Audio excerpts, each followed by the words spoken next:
Em 1999, Brad Bird estreou como diretor no cinema depois de um tempo trabalhando nos Simpsons. Sua estreia foi a história de um menino que faz amizade com um robô gigante alienígena e um agente do governo paranoico que quer destruí-lo. Caminhando contra a tendência de filmes animados em 3D da Pixar e DreamWorks, O Gigante de Ferro foi um fracasso de bilheteria, mas se tornou um clássico de animação que funciona até hoje. Esse é o Pipoca Quente Clássicos, O Gigante de Ferro.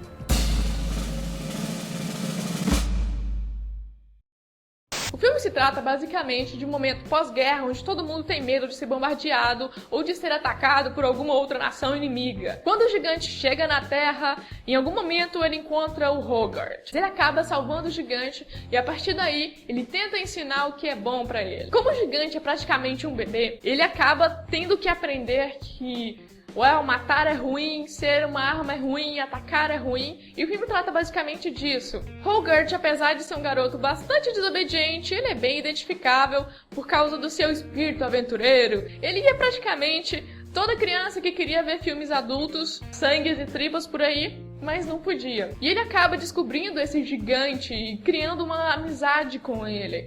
O filme é muito bonito, mas ele é bem simples também, é curto, tem a mensagem que... Cara, uma mensagem universal. Seja você mesmo, não se importe com o que os outros estão pensando.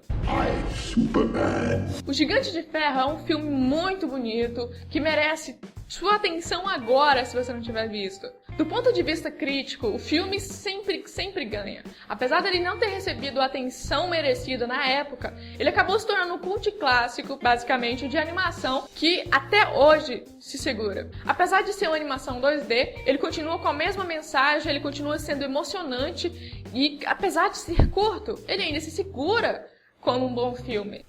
Curiosidades. O sobrenome da Annie do Hogarth é Hughes, uma homenagem a Ted Hughes, autor do livro que deu origem ao filme. Excluindo os gritos e os gemidos, o Gigante de Ferro diz apenas um total de 53 palavras.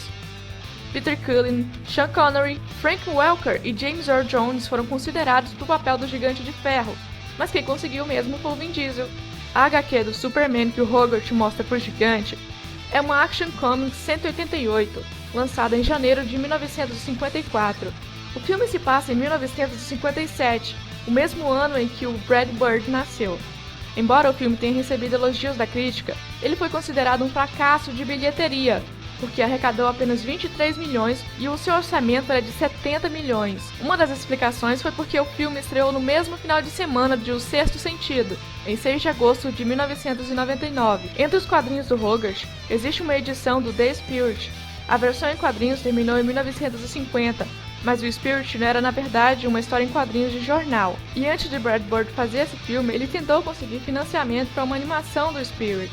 O Gigante e o Groot, em Guardiões da Galáxia, são dublados pelo Vin Diesel. E nos dois filmes, o técnico de som que trabalhou com ele foi o Doc Kane, e ambos os personagens acabam se sacrificando no final. Little kids.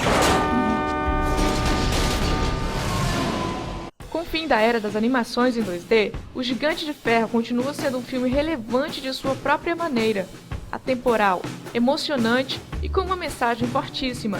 Seja o que quiser ser e não o que os outros querem que você seja. Se você ainda não viu O Gigante de Ferro, você realmente deveria. E se você já viu, cara, veja novamente. Esse foi o seu Pipoca Quente sobre o Gigante de Ferro. Se você ainda não assistiu esse filme, pegue a sua pipoca quente, porque tá valendo muito. E os lenços também, porque você vai chorar pra caralho. Se você gostou do vídeo, deixa seu like ou dislike. E a gente se vê no próximo vídeo. Tchau. Oh, God.